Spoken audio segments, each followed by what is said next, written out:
chers téléspectateurs, bonjour. Encore une fois de plus, nous sommes très heureux de vous savoir très nombreux à nous suivre. Bonjour partout où vous êtes, bonsoir partout où vous êtes, ça dépend de l'heure à laquelle vous nous suivez. Aujourd'hui, nous venons une fois de plus avec cette émission Les Créneaux. Pourquoi les créneaux? Parce que nous sommes appelés à pouvoir monter et dénoncer ou analyser certains événements de la vie et certaines actualités. Dans ce cadre-là, nous venons aujourd'hui avec ce thème autant convoité, autant contesté, le thème qui est appelé parrainage.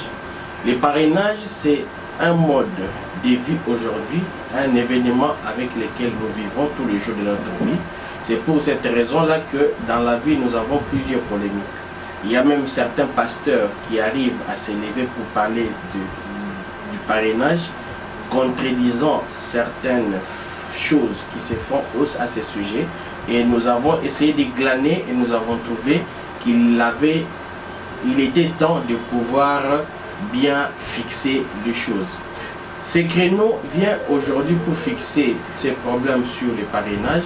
Et nous avons suivi certains pasteurs, spécialement dans un secteur bien précis, les secteurs appelés message du temps de la fin. Ainsi qu'en ce temps du soir, toutes les personnes qui sont appelées à parler, ils sont appelés à parler en qualité ou en s'appuyant sur les références données par ces précieux prophètes appelés William Marion Branham.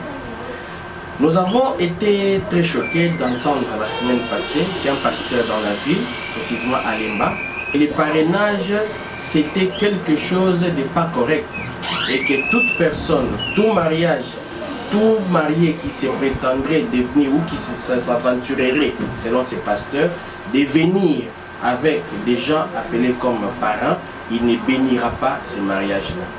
Effectivement, nous sommes dans notre pays, la République démocratique du Congo, où il y a liberté des religions, il y a aussi liberté d'opinion. Mais vous savez que dans le monde chrétien, le monde religieux, nous sommes appelés, surtout quand on est coin du message du temps de la fin, nous sommes appelés à faire très attention aux déclarations. Au jour d'aujourd'hui, nous avons constaté, nous avons vu que plusieurs serviteurs de Dieu, plusieurs pasteurs font énormément de déclarations qui n'engagent ni la Bible, ni les prophètes messagers, ni même Dieu lui-même. Juste parce que, poussés par beaucoup trop de zèle, ils font des déclarations. Nous allons aujourd'hui montrer au peuple de Dieu que les déclarations, peu importe d'où qu'elles viennent, peu importe de la bouche de quel homme éminent, une déclaration n'engage que son auteur et ne peut pas prendre place de la parole de Dieu. C'est quoi le parrainage? Nous allons à la lumière des éléments rassemblés, message du temps de la fin, la Bible et aussi la science. Essayer de voir pourquoi il y a une polémique autour de ce mot parrainage et quelle est l'attitude que nous devons avoir face à cette problématique. Je vais d'abord dans les dictionnaires chercher pour qu'on nous montre, parce que quand on veut attaquer quelque chose, quand on veut parler de quelque chose, l'on doit avoir des repères, l'on doit avoir des éléments, l'on doit avoir des soubassements, lesquels soubassements peuvent donner force à quelqu'un pour prendre une position. Je comprends qu'au jour d'aujourd'hui, plusieurs personnes, soit parce que ces personnes ont été tuées, plusieurs personnes, soit parce que elles ont été mal enseignées ou mal encadrées ou encore mal informées, ont commencé juste à faire des déclarations et à dire des choses qui ne sont pas conformes. Le parrainage est défini dans les dictionnaires comme étant une fonction, une qualité de parrain ou de marraine. Ça, c'est les dictionnaires. Vous savez que nous avons plusieurs dictionnaires. Vous savez que nous avons plusieurs définitions. Si vous prenez vous faites l'exercice d'aller fouiller aussi, vous trouverez plusieurs définitions qui convergent mais qui ne divergent pas. Le parrainage est défini comme fonction ou qualité de parrain ou de marraine. La deuxième définition qui s'appuie à celle-là vient pour dire que le parrainage est un appui moral à une œuvre. Le parrainage est un appui moral à une œuvre. Si le parrainage est un appui moral à une œuvre, Allons-y maintenant chercher à comprendre c'est quoi une œuvre. Nous allons comprendre que par œuvre, le mariage c'est une œuvre, une entreprise c'est une œuvre, la rédaction d'un livre c'est une œuvre, une église c'est une œuvre, et tout ce qu'il y a comme élément ou quelque chose de constitué fait office d'une œuvre. La définition qui vient appuyer les parrainages nous laisse voir que le parrainage est un appui moral accordé à une œuvre. Si le parrainage est un appui moral de par la science, de par les dictionnaires, allons un peu voir quand on appuie une œuvre, qu'est-ce que la Bible dit. Si nous faisons recours à la Bible dans Tite chapitre 2 au verset déjà 2, vous allez comprendre que la Bible dit ceci. Dit que les vieillards doivent être sobres, honnêtes, modérés, saints dans la foi, dans la charité, dans la patience. La Bible continue pour dire au verset 3e, dit que les femmes âgées doivent aussi avoir l'extérieur qui convient à la sainteté, n'être ni médisantes, ni adonnées au vin, qu'elles doivent donner de bonnes instructions. Ici, vous allez comprendre que, avant que nous prenions la partie qui suit, qu'elles doivent donner de bonnes instructions dans le but d'apprendre aux jeunes femmes à aimer leur mari et leurs enfants. Vous comprenez bien que la Bible est ici claire. Nous avons aujourd'hui une dépravation de mœurs. Nous constatons que la vie n'est plus celle qu'elle était il y a 50 ans passés, 30 ans passés. Aujourd'hui, c'est la délinquance juvénile qui s'est installée. Et voici ici que la Bible déjà demandait à ce que, en termes d'appui à des œuvres, l'enfance, les enfants, la jeunesse, le mariage, c'est une œuvre. Les enfants sont dans un mariage. Les femmes mariées sont dans des mariages.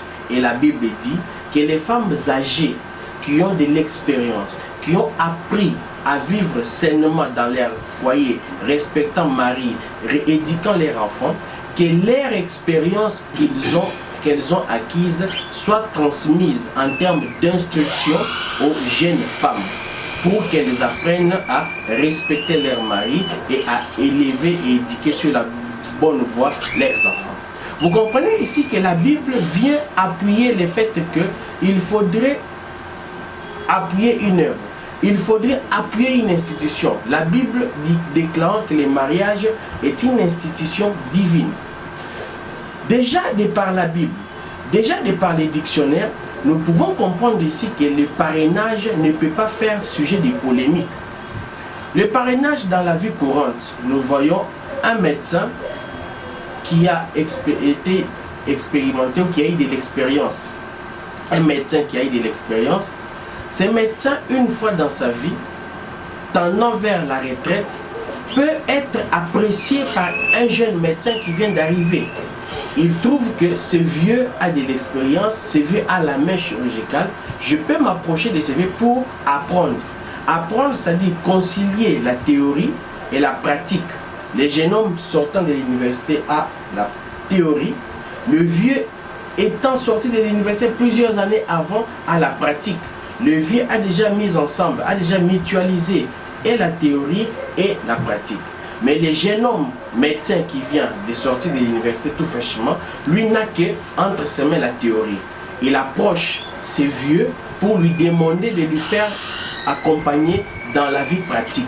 C'est ainsi que ce jeune homme peut appeler ce médecin, ce vieux médecin, son parrain. Comprenez? On peut parrainer quelqu'un dans le domaine d'une activité quelconque. Un modèle, un parrain, c'est quelqu'un qui a réussi dans la vie. Un parrain, c'est quelqu'un qui a découvert des bonnes choses dans la vie et on estime que lui peut aussi léguer, lui peut aussi transmettre. Voilà pourquoi nous venons dans le cadre de cette émission, les créneaux, pour essayer de faire une mise au point, fixer les opinions.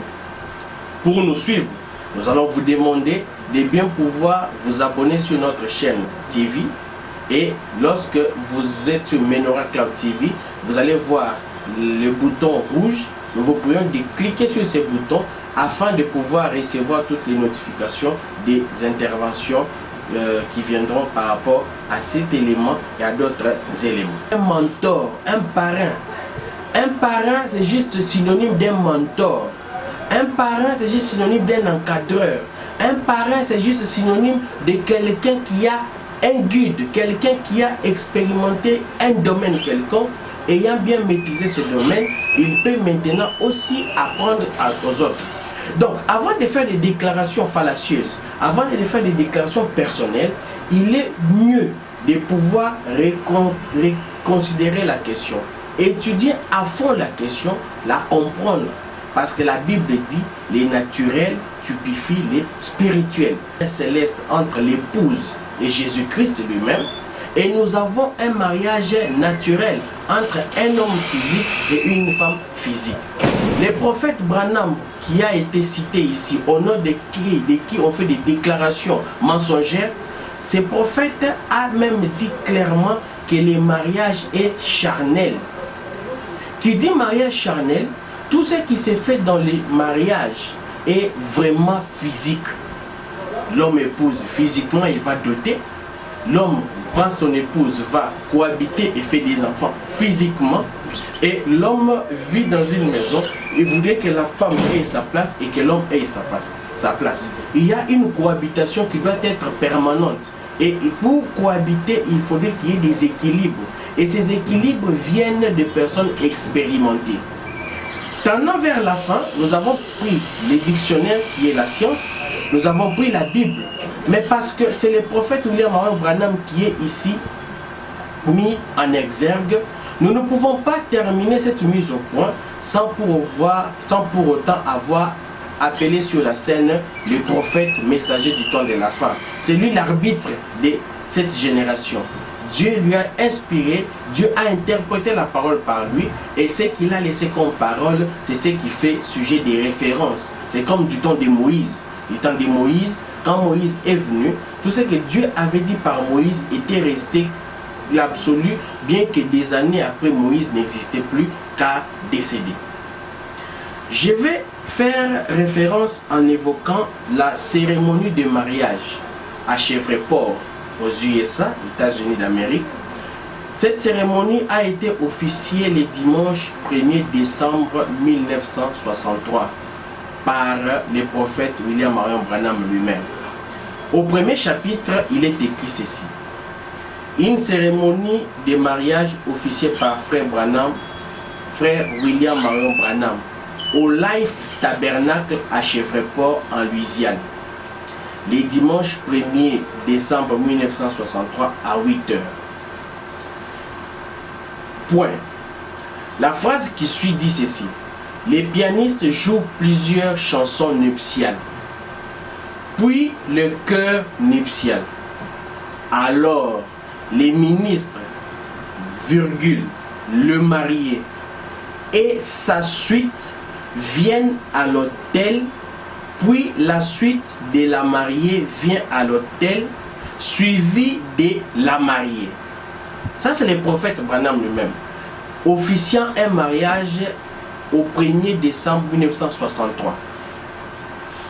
Les pianistes jouent plusieurs chansons nuptiales, puis les chœurs nuptiales.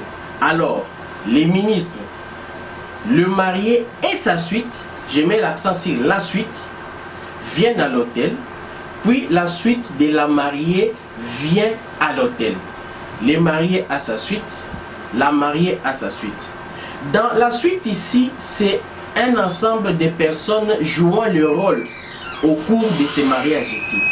Nous avons c'est une organisation. Chacun peut mettre en place, peu importe l'organisation qu'il veut. Cette organisation n'est pas définie. Dans les termes, la suite des mariés là. Nous trouvons des personnes que nous pouvons nommer des parrains. Nous trouvons les ministres, les pasteurs qui officient les mariages. Nous trouvons une organisation de jeunes gens, de jeunes dames. Et il y a tout un ensemble, un concept ici caché dans ces termes, la suite. Alors, nous sommes appelés à lire la parole, comprendre la parole, Parce que si nous commençons à faire des déclarations exagérées qui n'engagent que nous-mêmes, cela est très dangereux. Nous pensons amener les enfants de Dieu vers le ciel, mais nous les amenons dans nos prisons qui sont nos propres credos. Et là, nous attaquons les credos personnels. Nous ne voulons pas que les gens laissent les enfants de Dieu dans des credos. Pour terminer, les prophètes n'étaient pas un étranger du mot parrainer ou parrainage. Quand nous allons dans toute la parole, nous allons ici voir les prophètes dire ceci. Sortir du camp par exemple.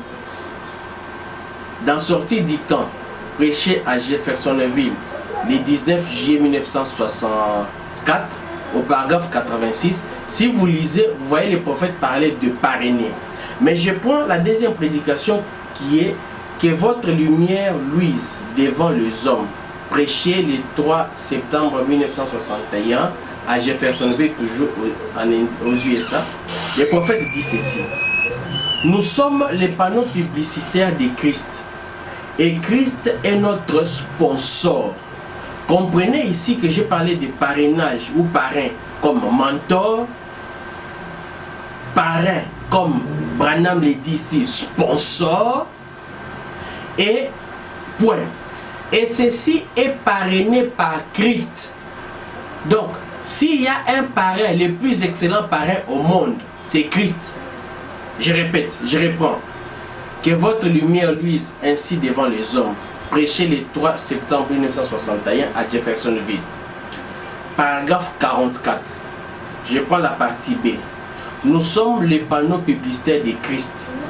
Et Christ est notre sponsor. Et ceci est parrainé par Christ. Il nous donne notre vie pour les parrainer. Maintenant, quel genre de personne devriez-vous être pour parrainer quelqu'un? Branham est clair. Quel genre de personne devriez-vous être pour parrainer quelqu'un? Ayant déjà compris que les parrainages concernent tous les domaines, on peut parrainer quelqu'un dans la musique, on peut parrainer quelqu'un dans la médecine, on peut parrainer quelqu'un dans le mariage, on peut parrainer quelqu'un dans les activités de la vie, dans tous les domaines de la vie. Mais la question ici, d'abord, on nous montre que non parrainer, c'est sponsorisé. Qui refuse d'être sponsorisé aujourd'hui dans la vie? Personne. Branham me dit, mais les meilleurs, et ceci est parrainé par Christ. Il nous donne notre vie et il nous donne notre vie pour les parrainer. Comprenez? Et il ajoute maintenant, toi là, quel genre de personne devriez-vous être pour parrainer quelqu'un? Vous devez être une personne correcte. Vous devez être une personne qui a réussi. Vous devez être une personne avec une probité morale. Une personne intègre. Pas quelqu'un qui a échoué. Un parrain n'est pas établi pour venir commencer à rançonner la personne qui s'est mariée. Nous avons entendu des pratiques, nous avons vécu, nous avons vu des pratiques aujourd'hui où quelqu'un se faufile pour devenir parrain parce qu'il veut rançonner. Il veut tirer profit de celui qui s'est marié. En réalité, c'est une très mauvaise chose. C'est les parrains, c'est les mentors qui a réussi, qui a beaucoup plus de force, qui est debout, qui vient pour faire relever celui qui est en train de se marier parce qu'il est en faiblesse, ou celui qui écrit un livre, ou celui qui fait la médecine, qui vient de finir l'université. Donc, Branham me dit, maintenant, quel genre de personne devriez-vous être pour parrainer quelqu'un? Il y a plusieurs citations de Branham. Il parle dans Divinité expliquée au paragraphe 281. Il parle aussi de cela dans Aider ces moments-là au paragraphe 41. J'ai aimé encore une très grande pensée ici où Branham me dit ceci. Je prends ça, il dit dans la grande commission prêché le 1er mars 1958, le prophète messager dit ceci. Et j'ai tenu une série de réunions, de réveils dans une église de 20 personnes. Un réveil. Je n'ai pas de télévision. je n'ai pas d'émission à parrainer ni quoi que ce soit. Les gens supportent tout simplement les frais. Vous comprenez? Les gens supportent tout simplement les frais. Donc, lui, Branham, n'avait pas d'émission qu'il tournait, qu'il pouvait parrainer. Mais quand il fallait être interviewé, quand il fallait faire une fixation, une mise au point, Branham était devant face à des gens qui parrainaient tout simplement les frais, qui prenaient en charge les frais. Donc vous comprenez ici que celui qui s'est marié, parce que nous sommes dans un domaine précis du mariage, c'est la mise au point que fait sur le mariage et les parrainages. Quelqu'un qui se marie a besoin d'assistance. Il y a de ceux qui font des faire-part, il y a de ceux qui font plusieurs types de sollicitations pour que l'événement réussisse. Donc ici, les parents, au lieu de venir recevoir des prêts ou venir recevoir de l'appui, c'est plutôt lui qui doit soutenir. Comme Branham ici, il y avait des gens qui les soutenaient. On soutient quelqu'un financièrement, on soutient quelqu'un moralement, on soutient quelqu'un financièrement, on soutient quelqu'un avec tous les détails de la vie que l'on a, pourvu ou de peur que cet événement n'échoue. Donc c'est pour dire que quand nous sommes face à un événement, face à un problème, nous ne devons pas nous précipiter à courir vite, crier, faire des déclarations, mais nous sommes appelés à pouvoir plutôt fédérer, mutualiser nos connaissances de telle sorte que nous puissions savoir sur quoi s'en tenir, quoi dire et quoi ne pas dire. Chers téléspectateurs, amis de cette émission, les créneaux est là pour pouvoir nous renseigner, nous permettre à décortiquer les événements de la vie, nous permettre de monter sur les créneaux afin de faire certaines mises au point sur certains éléments de la vie. Si vous voulez nous suivre, merci de nous chercher sur Menorah Cloud Télévision ou TV. Et là, vous allez cliquez sur le bouton rouge pour être abonné et vous allez suivre les différents éléments. Dans les émissions qui vont venir, nous allons inviter plusieurs hommes de Dieu, plusieurs acteurs de la vie sociale, de telle sorte de pouvoir renchérir ce que nous n'avons pas dit ici, qu'eux aussi nous donnent les aspects de la vie montant sur les créneaux afin que tout soit bien clair. Pour conclure, nous sommes ici en droit de dire que nous réfutons énergiquement, nous dénoncer cette déclaration, cette façon de voir. C'est une mauvaise façon de voir, allant jusqu'à dire que quand quelqu'un veut se marier, qu'il a des parents, vous ne bénissez pas ces mariages-là, c'est des choses du diable, c'est des choses des démons, c'est des choses de l'enfer. Nous sommes contre cette déclaration, nous sommes contre cette façon de voir et nous vous avons montré à la lumière de la parole de Dieu, à la lumière de la Bible, à la lumière du message du temps de la fin prêché par William Marion Branham et aussi avec l'appui de la science qui définit le terme parrainage, que le parrainage c'est juste un concept. La personne qui veut faire les parrainages, c'est un mentor, c'est un sponsor et comprenez que tout ce que l'on fait, même manger, la Bible refuse manger en excès. Donc si vous mangez à l'excès, la Bible compte. Tout ce que nous faisons doit avoir de l'équilibre. Téléspectateurs, c'était ainsi un honneur pour nous de pouvoir avoir fait cette mise au point. Espérons que dans les prochains jours, vous allez encore nous suivre sur Menorah Cloud Télévision